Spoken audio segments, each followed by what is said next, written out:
क्या आप प्रस्ताव लाइए, तो खैर उसके बाद तो कोई उपाय था नहीं। आप सब लोग जानते हैं ब्यूरोक्रेसी में, चाहे पुलिस की ब्यूरोक्रेसी हो या बाकी सिविल ब्यूरोक्रेसी हो, सब में होता है कि एक आध बार अगर मुख्यमंत्री ने बोला तो सुन लीजिए, अगली बार उनको याद रहेगा तो फिर देखा जाएगा काम को आगे किया जाएगा। तो ये तो पुरानी आदत, पता नहीं था कि उनको याद रहेगा।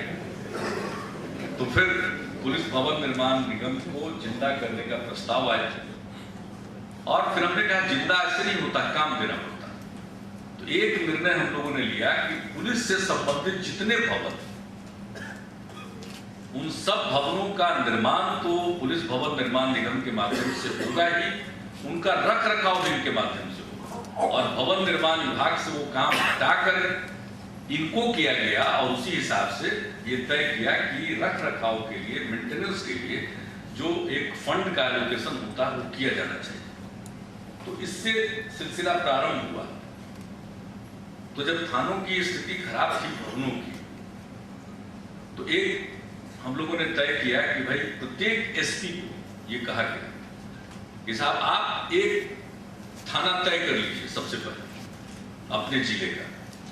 थाना कौन सा होगा ये आपको तय करना, लेकिन वो मॉडल थाना बनेगा, यानी हर तरह की सुविधा उसमें होगी, जितना भी रिक्वायरमेंट है एक आदर्श पुलिस थाने के लिए जो होता है वो उसमें होगा। फिर हम लोगों ने थाना भवन का चयन नहीं किया, उन्होंने तय किया और एक ये बनाने की जिम्मेवारी इनको दी।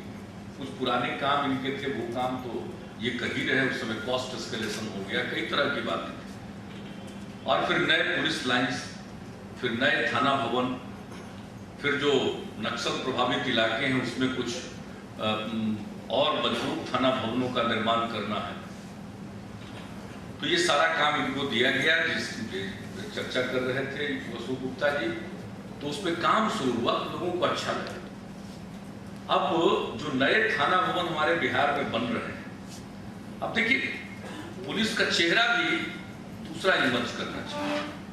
अंग्रेजों ने जो सोचकर पुलिस फोर्स का गठन किया, ठीक है, law and order, crime control, investigation, ये सारी जिम्मेवारी पुलिस की है और इसके लिए अलग कानून, इसमें उन्हें स्वायत्तता मिली हुई है, स्वतंत्रता है, वो अपना काम नियम कानून के मुताबिक करते हैं।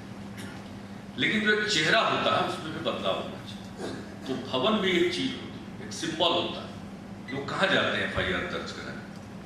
कोई पीड़ित होता है तो कहाँ जाता है? थाना में जाता है। तो फिर थाना भवन भी ऐसा होना चाहिए कि किसी भी नागरिक को वहां जाने में हिचकिचाहट न हो। बहुत कुछ तो निर्भर करता है उसमें बैठने वाले लोगों का व्यवहार कैसा है और उनको किस प्रकार के व्यवहार का प्रशिक्षण DGP से लेकर नीचे तक के पुलिस अधीक्षक तक उनको देते हैं, वही पुलिस पदाधिकारी देते हैं। मैं उस चर्चा को यहाँ नहीं छेड़ रहा, क्योंकि तो पुलिस हाउसिंग कॉन्फ्रेंस, ये पुलिसिंग का कॉन्फ्रेंस नहीं है कि हम सब्जेक्ट वो में जाए।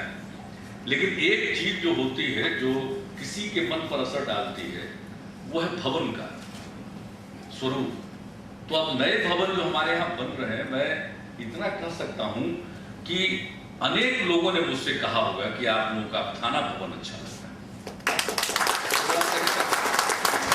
जब लोग बोलने लगे कि अच्छा लगता है, जमीन की कमी, पहले तो जमीन की कोई कमी थी नहीं, तो कई एकड़ में थाना बन जाता था। आज तो जगह की कमी है और नए थानों का सृजन हो रहा है, बनाना जरूरी है, आबादी बढ़ रही है, उसमें पुलिस फोर्स की संख्या बढ़ रही है दिन ब दिन। तो वैसी परिस्थिति में हमें तो वर्टिकल ही जाना पड़ेगा। तो बिल्डिंग भी अच्छे बनने चाहिए, सेफ बनने चाहिए और सब तरह की सुविधा हो और लोगों को ठीक भी लगे। तो मुझे खुशी है कि जो शुरुआत हमारे यहाँ हुई है वो अच्छी हुई और सभी हर थाना भवन को, पुलिस लाइन्स को, दूसरे जितने बिल्डिंग हैं वो सबको भूकंप रोधी होना चाहिए और जिसकी चर्चा हुई ऊर्जा की बचत हो, ग्रीन बिल्डिंग जिसको इन दिनों हम कहते हैं, वो बनना चाहिए। दूसरी, इस पर आप सब लोग चर्चा करेंगे। एक और बात अहम है जिसका मैं जिक्र करना चाहता हूँ। अब ये जो समस्या है अलग अलग राज्यों में अलग अलग प्रकार की, तो अब ये तो मानी हुई बात है कि अनेक राज्यों में नक्सल समस्या है और हमारे समाज के लिए हमारे बीच में ही रहते। कई इलाके ऐसे हैं जिन्हें पुलिस मानती है कई दृष्टिकोण से कि ये कठिन इलाके हैं। कठिन इलाके में भी उनको जाना है, उनको रहना है। अब अचानक कहीं पुलिस को डिप्लॉय किया जाता है तो पुरानी परंपरा थी, स्कूल बिल्डिंग तो सब जगह था, स्कूल बिल्डिंग में रख दिया। बाद में उन लोगों ने स्कूल बिल्डिंग को ध्वस्त कर दिया, बच्चों की पढ़ाई बाधित होने लगी। और इस बीच में यह निर्णय भी देश भर में हुआ। सुप्रीम कोर्ट ने, हाई कोर्ट ने भी इस सवाल पर कहा कि भाई स्कूलों में कोई दूसरा काम नहीं होना चाहिए, पुलिस का कब्जा नहीं होना चाहिए। अब भेजना भी जरूरी है तो कहां रहेंगे, एक बहुत बड़ी समस्या है।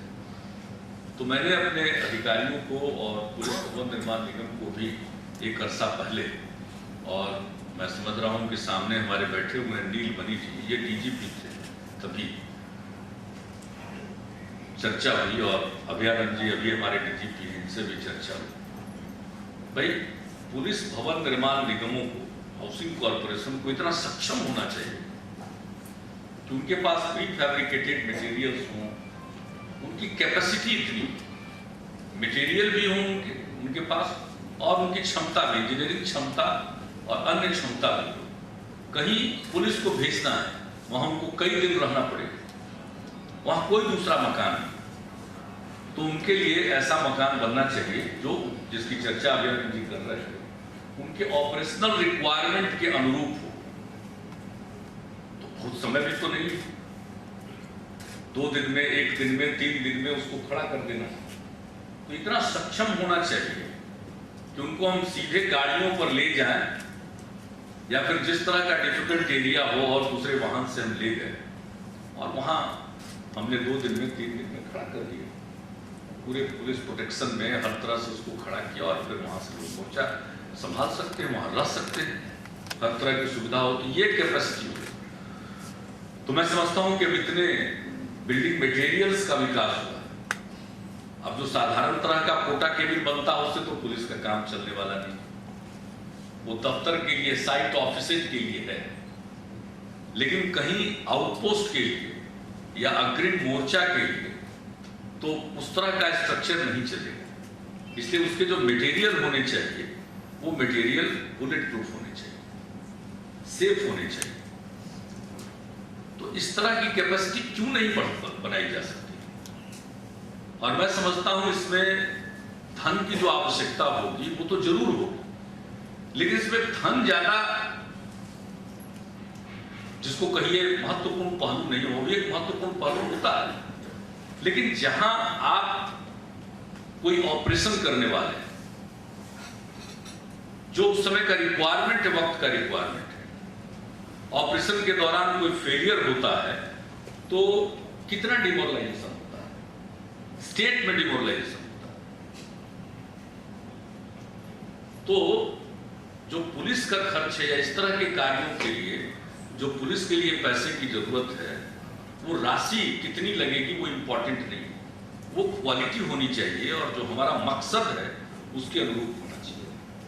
तो मैं ये भी आग्रह करूंगा कि कई टेक्निकल सेशन आपके हैं और आप तो रिसर्च एंड डेवलपमेंट आपका काम ही है, bureau of police research and development, तो मैं आपके सामने इस बात को रख रहा हूं कि ये सब चीजों की एकमात्र दवा है। तो इस पर भी आप लोग गौर करेंगे और हमारे यहाँ, और इस तरह की अगर कैपेसिटी डेवलप करेगी तो वो सिर्फ हमें पुलिस के ऑपरेशन के लिए अगर कोई जरूरत है कहीं पोस्ट बनाना तभी के लिए नहीं, आपदा की स्थिति में, डिजास्टर की स्थिति में जब सारे संपर्क टूट जाते हैं तो तुरंत मिलिट्री को बुलाया जाता है, वो संपर्क को कायम करते हैं। अब बिहार में, मैं तो बिहार की बात जानता हूं, यहाँ तो हर साल बाढ़ आना है, कई इलाकों का संपर्क भंग हो जाता है, तो तत्काल हम ब्रिजेज बना सकते हैं और ब्रिज बना करके हम रिलीफ तो पहुंचा ही सकते हैं लोगों को। तो ये क्षमता अगर होगी तो कठिन परिस्थितियों में नागरिकों की सेवा के काम में भी आएंगे। तो इस तरह की बातों पर भी आप गौर करेंगे और यहाँ बैठ करके अन्य जितने विषय, अब जो बैरिक्स बनते हैं जिसका जिक्र अभयानंद जी कर रहे थे, अब वो पुराना जमाना था। आप जैसे भी रखते थे, आदमी को खुद सोचना चाहिए कि अगर हमें रहना पड़े तो हम रह सकते हैं।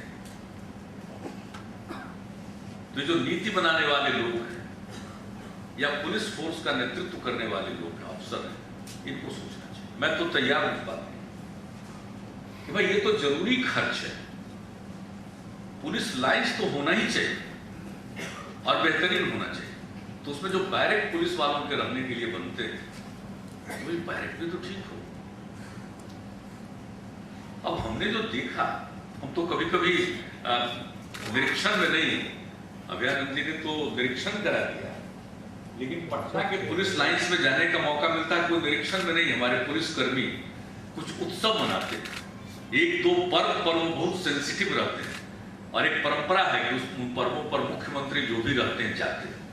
तो उस नाते उस पर्व के अवसर पर जाते हैं हम लोग, लेकिन जिस दिन हम जाते हैं उस दिन तो थोड़ा ठीक ठाक कर ही दिया जाता है, बाहर से कुछ दिखता नहीं।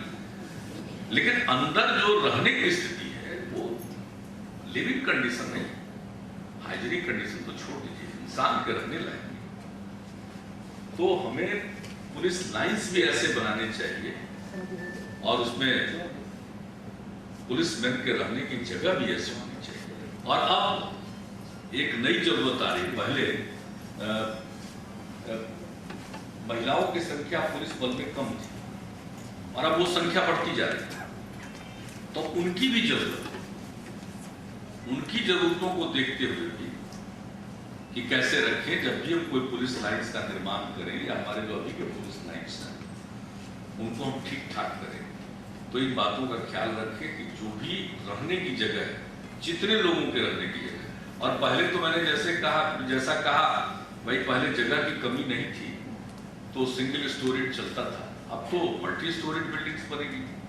तो वैसी परिस्थिति में ठीक से उनके रहने का, महिला पुलिस बल के रहने का सबका इंतजाम होना चाहिए, और इसमें पैसा लगता है तो लगना ही चाहिए। और ये बिल्कुल हम लोगों ने अपने यहाँ इसलिए पुलिस भवन निर्माण निगम को ये सारी जवाबदेही सौंपी, और बिल्डिंग बन जाए तो उसका मेंटेनेंस भी होना चाहिए, उसका मेंटेनेंस शेड्यूल होना चाहिए। मैं समझता हूँ हाउसिंग कॉन्फ्रेंस में आप मेंटेनेंस शेड्यूल पर भी बात करें और रेट्रोफिटिंग पर तो बात करें कि जो हमारे बिल्डिंग बने हुए कैसे भूकंप रोधी बनेंगे, लेकिन जो मेंटेनेंस है उसका तो बिल्कुल एक तौर तरीका ठीक ढंग से निर्धारित हो जाना चाहिए। पुलिस बिल्डिंग्स कैसे होनी चाहिए, उनके ऊपर हमले भी हो सकते हैं अनेक जगहों पर, डिफिकल्ट सिचुएशन हो रहा है। तो इन सारी चीज़ों पर मैं समझता हूँ विचार कर लीजिए। और बिहार में तो पहले मैं उन चीज़ों की चर्चा नहीं करना चाहता हूँ, लेकिन लोगों को तो ये भी नहीं था किरासन तेल से चलने वाले जनरेटर खरीद लिए जाते थे। तो किरासन तेल तो खुले बाजार में मिलता नहीं है, किरासन तेल तो खास वो काफी सब्सिडाइज्ड है और government of India subsidised rate पर किरासन तेल दे रही है, तो लिमिटेड पर्पस के लिए दे रही है। तो किरासन तेल के जनरेटर किसी भी सूरत में नहीं लिए जाने चाहिए बिल्डिंग्स में, क्योंकि हर हालत में आप तो करेंगे, जब कोई भी बिल्डिंग बनाएंगे तो उसमें वैकल्पिक ऊर्जा और पुलिस के भवन ऐसे होने चाहिए कि साहब अगर किसी कारण से पावर फेलियर होता तो एक तो हमें गैर परंपरागत ऊर्जा स्रोत, सोलर एनर्जी, इन सब चीजों का सहारा तो लेना ही चाहिए। लेकिन सब चीजों के बाद आखिरकार जनरेटर की व्यवस्था पुलिस में तो रखनी पड़ेगी। तो हमारे यहाँ शुरू में ऐसा हुआ, फिर हमने देखा तो अब किरासन तेल के जनरेटर नहीं लिए जाते, लेकिन कुछ हमारे यहाँ किरासन तेल से चलने वाले जनरेटर भी ले लिए जाते। पता नहीं और राज्यों में क्या हुआ, इन सब चीज़ों पर भी जरा शेयर कीजिएगा, किस राज्य में क्या होता है, क्योंकि इस तरह के कॉन्फ्रेंसेस से बहुत फायदा होता है। कहीं कोई काम अच्छे ढंग से हो रहा है तो उसको समझकर दूसरी जगहों पर लागू किया जा सकता है। तो यहाँ हो रहा है, तो मैं समझता हूँ कि बिहार पुलिस को इसका लाभ मिलेगा, बिहार राज्य को लाभ मिलेगा। और आप सब लोग जो बाहर से आए हैं तो मैं उनसे यही आग्रह करूंगा कि आप आए हैं तो कुछ जगहों को जरूर देखिएगा और उसका इंतजाम कराइएगा। वैशाली, नालंदा, बोधगया, राजगीर, कुछ तो नजदीक के जो दर्शनीय स्थल हैं उनको भी किया गया है, बहुत अच्छा किया है। इसके लिए मैं आपको धन्यवाद देता हूँ। और शताब्दी साल है हम लोगों का, इसी 22 मार्च को हम लोग शताब्दी उत्सव मना रहे हैं। तो हम यही मानकर चलते हैं कि हमारे शताब्दी उत्सव के बीच में आप हमारे उत्सव में शरीक हो गए, तो इस नाते आप सब एक खास परिस्थिति में विशेष तौर पर जुड़ गए।